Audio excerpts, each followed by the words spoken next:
Good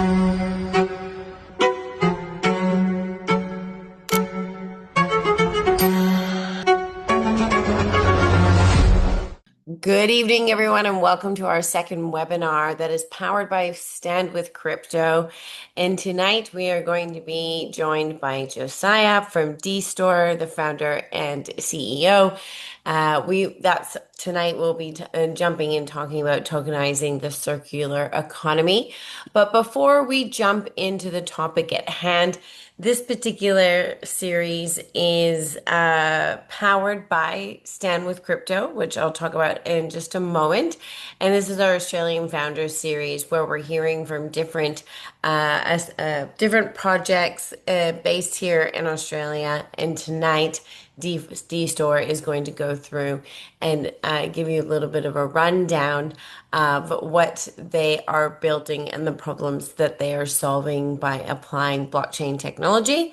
I'm just going to do some upcoming events and some short introductions, and then I will hand it over to Josiah. So I will not be keeping you very long. But just a quick disclaimer. So for all of our educational content, including tonight's presentation, is for educational purposes only. We're not recommending that you invest or purchase in any type of digital assets, including anything that may be discussed tonight. We always recommend that you always need to do your own research. We actually did a whole webinar on it last week about doing your own research and different tools. We actually have an event coming up at the end of the month in Brisbane that is all about doing your own research. So very, very, very important to learn how to do your own research. And all of our content is recorded and also then shared in our education hub. For those of you who I have not met before, my name is Danielle Marie. I'm the founder of Evolver, which is an education mentorship platform focused specifically on women, and the founder of All Things Blockchain, which is a nonprofit association founded in Brisbane, but now hosts events nationally and globally. And I've been a crypto and blockchain educator for the over past 5 years. So every Wednesday, we have been doing the Webinar Wednesday series. Even though it's a bear market, we believe that this is the time that you should be upskilling and educating yourself. So every Wednesday, we have a different topic with one of our amazing Education Hub sponsors. So keep joining us on Wednesdays. Next week, we're going to be diving in it and learning more about the architecture of Nexa with Andrew Clifford. So you can go ahead and check out our Luma for our upcoming events. We share all of the recordings and are building out a whole bunch more series of short courses, and we're putting them in the Education Hub. If you're not already inside of the Education Hub, highly recommend that you join that.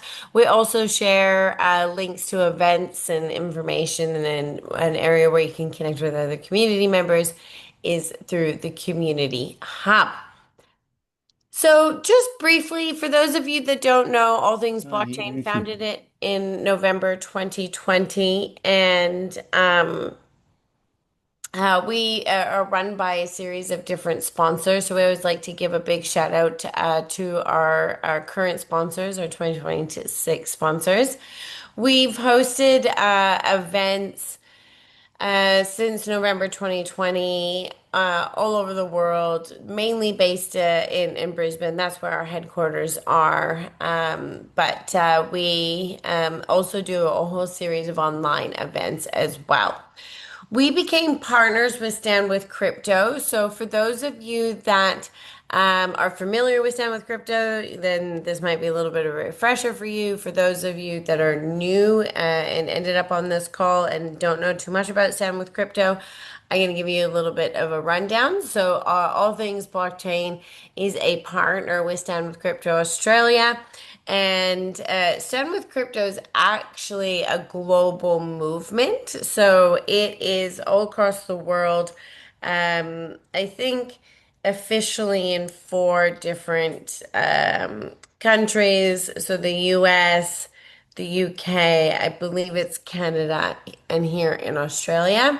And it's this movement that has been powered behind Coinbase to basically kind of help with legislation, getting kind of clear regulation, communicating with different regulators, helping different governing bodies, giving strategies for blockchain.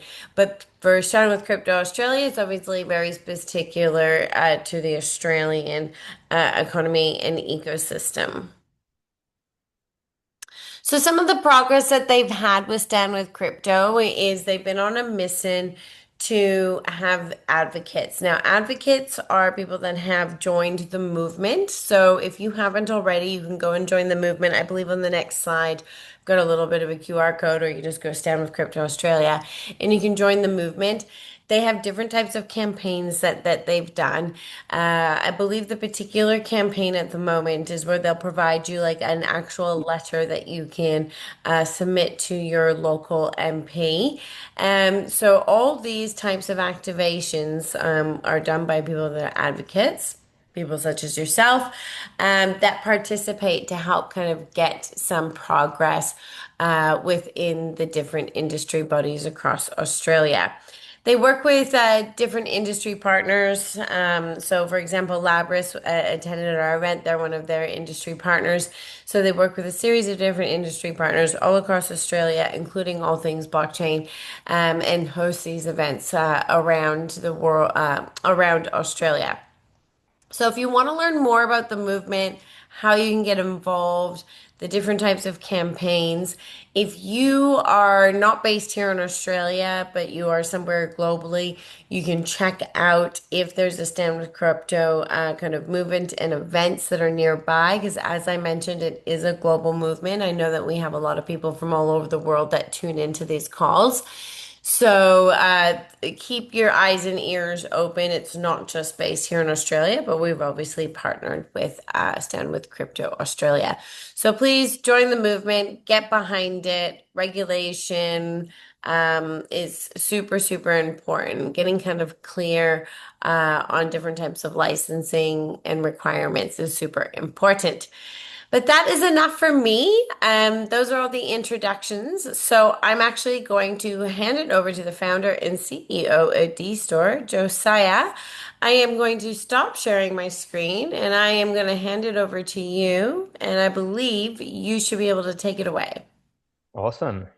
Thanks, guys. um, just let me get used to this Zoom. Cool. We're in. So, guys, yeah, look, my name is Josiah Kotzer. I'm the founder and CEO of DStore. And yeah, so a bit of background, guys. I've been working for a few years now on DStore. We've been working on digital experiences with real world assets. And it's been quite a drawn out process where we've gone from like NFT hype back in 2022 to sort of refining and seeing like a more mature version of what how blockchain works into the real world and what it actually looks like. Back then we thought everyone was going to have their 12 words, and I think now it's a bit like no one wants to keep 12 words, and it's really hard. So there's been quite the evolution of what Web3 looks like. And now we've seen this, this ushering in of AI and, technology going to zero from like a standpoint where you can just now like create apps yourself. You can, get advice from a lawyer. You can get all these sorts of advice from AI, which is great. And I'm sure a lot of you guys are big fans in the audience about what AI does and where it's going. So we're seeing this like a big shift. Wants to allow this time. So yeah, we're seeing this big shift. And yeah, so I'm just going to take us on this journey on where we're at, guys. We're working with we've decided to specifically focus on real world assets and the digital experience that goes with that real world asset. And we're focusing on GS1 smart labels as well as digital product passports. So for those that don't know, I've got a little presentation here. Don't know what. Can I get rid of this little thing? Anyway, and DStore is about essentially this presentation about tokenizing the circular economy, and The circular economy is a new topic, and it comes about from we're currently in a linear economy. I actually stuffed these slides up, so let's we go. So pretty much, we're in a linear economy at the moment where a product gets mined, the resources get created, the product gets made, and then we use and dispose, and that's a linear economy. And there's started a bit of a movement towards circular economy, which is where the product and the product's history, the life cycle of the product, the story of the product gets captured and then utilized and communicated to the consumers, to people who want to know what the carbon footprint of that product is. Was it, what's the story of that product? And this is amazing because now we can add value to products. We can create that story, which is what DeStore was all about. Is about capturing and monetizing the story of products. But yeah, essentially, we're positioning ourselves in the convergence and the changeover from 1D barcode to the 2D barcode. And so what actually you guys will be familiar, we're in Australia, we've got Woolworths, Coles, you've got these 1D barcodes, which is like little lines. So those little lines, great technology, it's been around 50 years. We're about to change over to what we know as QR codes, but they're called 2D barcodes. There's more information in that. You can grab a lot more data. It's actually more personal because you can access that data with your phone. And there's an initiative happening in the next, well, it started now already, but essentially between now and 2027, barcodes are dying. That's it. There's going to be no more barcodes past 2027. There's a sunset clause. And from then, it'll just be QR codes. So everything in Woolworths will have QR codes. Everything in Bunnings will have QR codes. Everything everywhere will have QR codes, and the one-dimensional barcodes won't exist. And there's a lot of standards and framework that is being built around this upgrade of technology. Digital product is like digital product passport is probably the most advanced and stringent. That's where you where like people who clothing manufacturers, battery manufacturers, to say just a couple of industries, they have to have their entire traceability of their entire product line, where the resources came, where the garment came from, where how it was manufactured, where it was put together, where it was packaged, and where it was shipped. All that history has to be put on what they call a digital product passport, and that'll go on every single product. And every single DPP is going to be unique. They're going to be unique QR codes, so you can't just have a static QR code for one page. If you have 200,000 t-shirts or jumpers, you have to have 200,000 sites, and each site will be unique to that product. So our infrastructure was being built out to allow brands to easily do that. With DPP standards, you've got to actually have a third-party host and manage that data in case the principal brand goes insolvent, sells, or does something wrong, or end up just doesn't exist anymore. But that product will outlive the brand, so they want all that data on a third-party site. So we're building out the infrastructure for brands to essentially plug into us, and for us to equip them with these digital product passports, as well as the GS1 QR codes. So there's a little bit of a difference. Pretty much the GS1 is we both use GS1 technology, but we have a smart label, which is or digital link, and that's just like a static site that represents the product. And the DPP is more like a passport, so it's like it wants provenance, it wants tracking, it wants to know its history. And so we're integrating our blockchain technology into the DPP side. However, we do see the GS1 and smart label as an onboarding mechanism. But yeah, essentially the DPP will allow for the product's history to be captured, tracked, and traced, and also give the owners of that product the opportunity to resell that product. So we're using NFTs here. So each DPP will have its own NFT, And then when the owner of that asset decides to on sell that product, it's going to be an on chain transaction, and they'll choose between a few buttons that they'll have on their screen, which will be claim warranty, gift, recycle, and consume in case it just gets destroyed. And each one of those will trigger certain events based on what they're selected. So yeah, we're quite exciting. Like I guess the blockchain, technically the blockchain is not needed.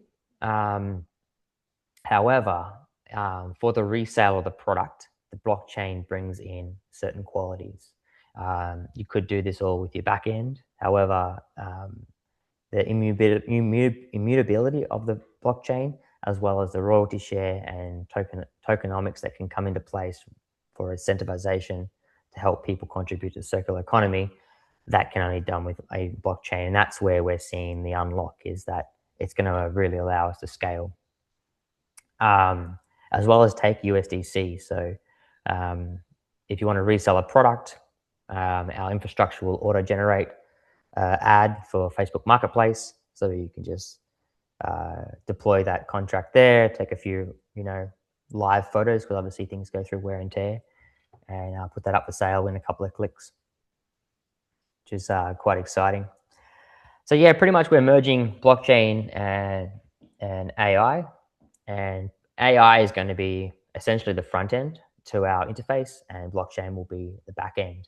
AI is going to give us that fun, playful, intuitive front end that we all know and love, and blockchain is going to be there for that immutability and that low transaction fees and all those good things. DPPs require like a lot of data, so organizing that data is quite the problem.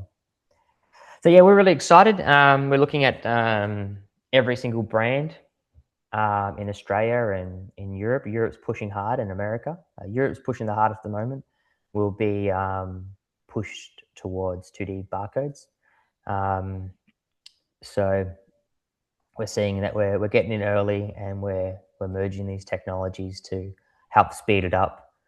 So we're quite excited about this, bringing this technology. We're quite excited about being one of the first builders here in Australia to build out this from ground zero. So yeah, I'm open to any questions. Anyone wants to talk about circular economy or token metrics, tokenomics, anything at all. Or if you have a brand, or maybe you're even as a consultant, we're looking for consultants at the moment. So we'd love to hear from you. So yeah, please shoot us some questions. I'll stop sharing this. Okay, thank you for that. I think I just need a little bit more clarity on who is actually using the platform at the moment. So I understand these barcodes that are coming in to change, but like, how is that going to change the way that I shop, or and who's going to be using the platform? Yeah, sure. So pretty much we're going to be a little bit technical too here. So the GS1 standard, it's like the QR code is a link to a page. So every scan of the QR code, you're seeing like live interactions with that product, and that product's digital twin. It's a loose version of a digital twin. And so from a customer standpoint, the customer at the moment, Europe is pushing customers to be more aware of where their product comes from, and it's about allowing the brand to communicate that history to the consumer, where that product is coming from, and to give them tools. And they don't have strict rules, or they've got sort of a direction at the moment, but they want to try and incentivize capturing that data for the life cycle of that product. So I guess from a consumer standpoint, if you buy a product, you get a warranty. So we've got plugins to Apple Wallet and Google Wallet, where that warranty will display like where your credit card is, for example. And then if you wanted to on-sell that product, recycle that product, or destroy that product and you felt like you wanted to contribute to the circular economy and the movement of recycled goods, then you would be able to access and communicate what happened to that product at the end of that life cycle or the end of the product's use. Mm. And the marketplace, there will be on the D store, there's be a marketplace to be able to buy and sell these goods. So we're positioning ourselves like we've gone through a bit of a transition, I guess. So we're positioning ourselves in to be the gateway to this circular economy marketplace, rather than a first-hand sales or anything like that. We'll be Hmm. equipping the brands with the ability to essentially tokenize their assets, but that sort of word's a bit dead at the moment. But it's putting Hmm. their assets on chain, um, and yeah, it's going to be that QR code is the gateway to that. So our infrastructure will allow brands to easily utilize this technology. It's a mandate, like they have to. This is a movement that's been pushed from up above. This Uh, globally or just in Australia? no, globally, Europe's leading it. Yep, there's a Okay. lot of very scared companies at the moment about compliance with digital product passports, and they're spending up to 1.5 euros per DPP, which is a tag essentially, on all garments. All garments are mandatory to have DPPs. Or any Interesting. trade inside, either it's imported into Europe or sold inside of Europe. Australia will follow suit. We've already got legislation that's coming in, Mhm. and yeah, so it's all in the works, and this is all coming back from the end of the barcode and the push towards more information and access to that information. Which is what D-store is the problem that you're Yeah, solving. so we're positioning ourselves as an infrastructure layer for the circular economy. We will have tooling, so like on the secondhand market, if you want to sell that product, then you can. And we're Hmm. looking at stablecoin integrations and stuff like that. But that'll be sold like there will be, you know, we'll be there on a like a NFT library of all the DPPs and whatnot that are circulating. But we'll probably rely on like Facebook and eBay and automated sales mechanisms through those platforms. That's where people go. But who knows in the future? We'll see. We'll see how we evolve. Yeah, and how long do you see it until it fully evolves to, because you said that they're implementing it by 2027. So do you think like 2028? Yeah, it depends. The sunset clause like depends how hard they push it, but um, yeah, I mean like it's actually from our standpoint, I think it's actually an upgrade. Like we do white labeling as a service. Like so, pretty much all our products will be white. All our DPP solution will be white labeled. And what that means is because the QR code goes to the domain or the URL, every scan when you're at Woolies and you hit the sketch to checkout, that gives you someone's interacting with your site. So you're actually getting lots of foot traffic from this QR code, or at least one scan per product, right? But Hmm. maybe the buyer scans it. Maybe the buyer accepts the warranty, the receipt in their inbox. These are more interactions. Maybe the buyer wants to know the terms and conditions. Maybe the buyer wants to know how they dispose of the battery, or how do they use it, or maybe there's like AI plugins in the future where we can just be like, you know, but that's all comes through that one access point, which counts as foot traffic to the brand, which is great. Mm. Interesting, very interesting. Well, if anybody else has any other questions, please feel free. As I said that, somebody popped a question. Will the product need to be circulating from the very beginning? If the product X is not in the DPP before the current owner starts to register, do the DPP for future transaction? Is that okay?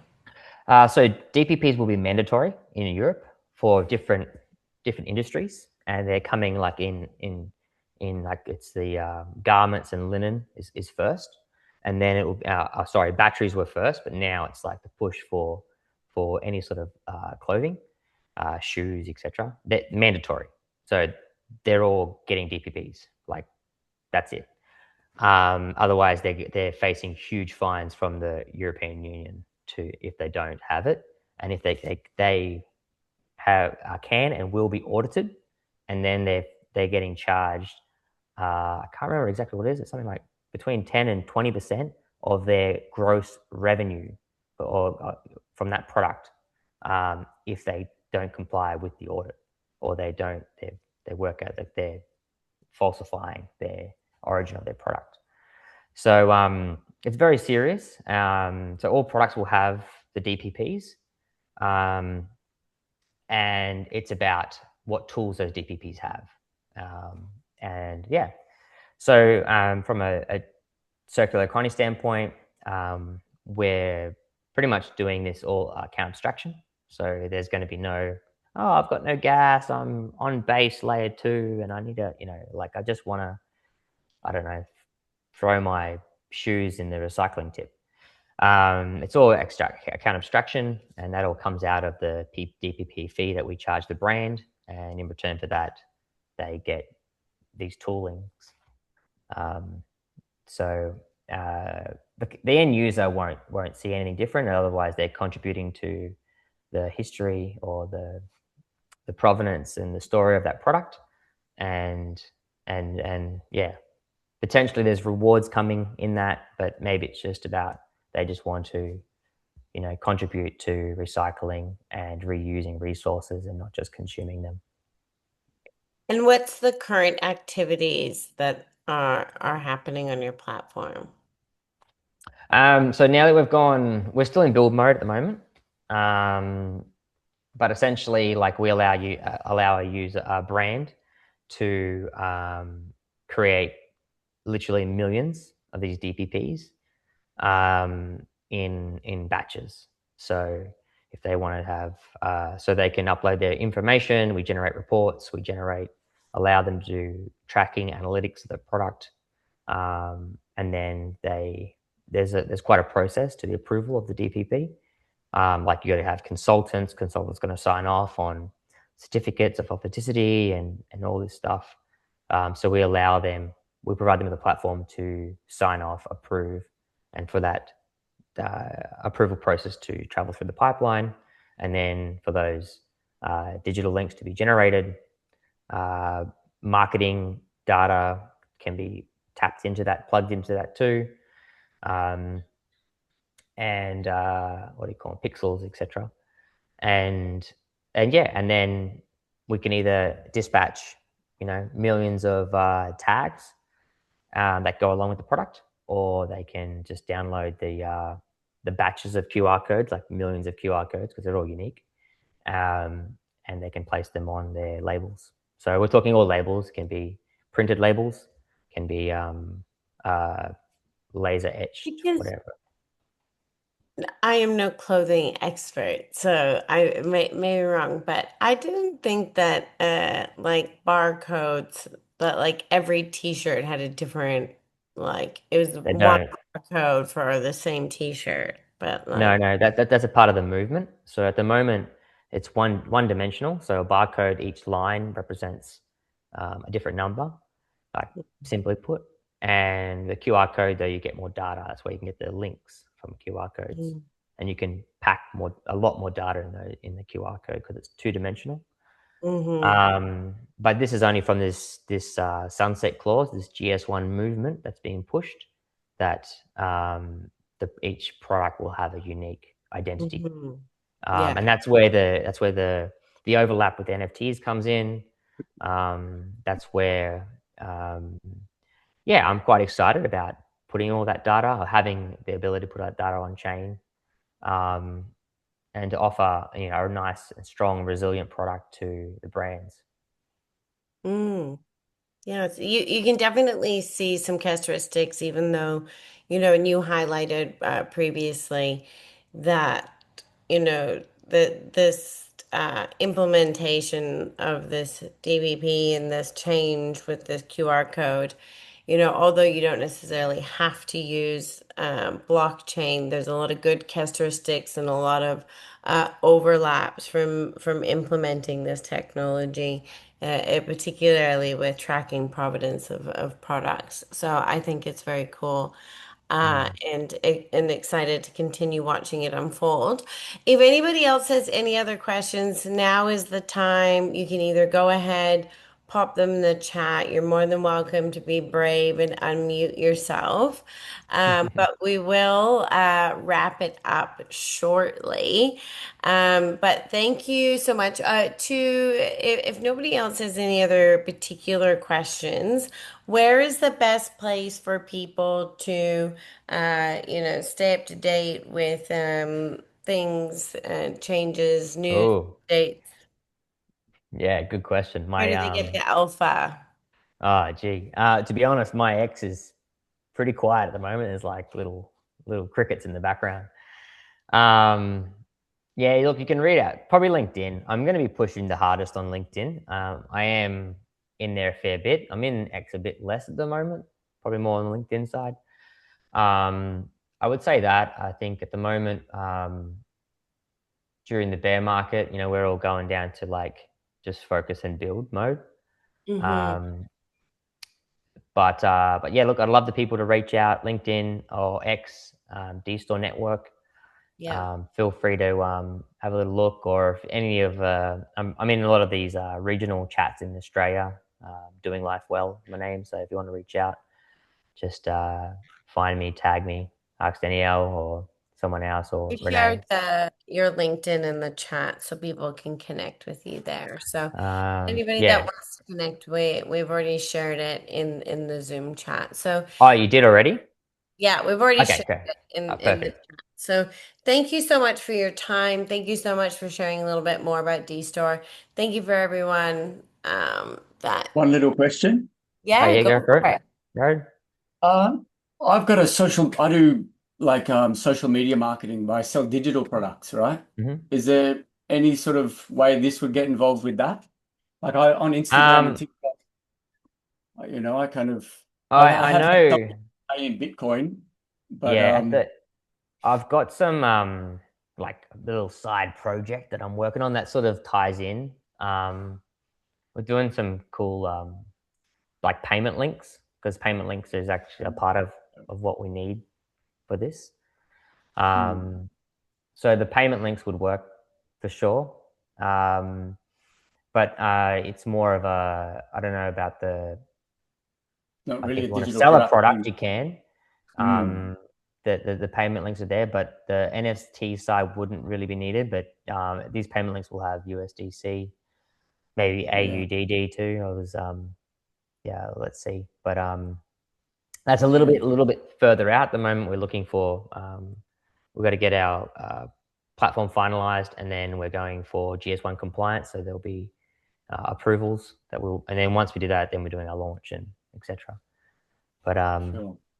I think yeah, like Yeah, it's I'm an just thinking exciting because as space. you know, as the future moves on, like it's going to obviously this is going to be moving more into this way of transacting.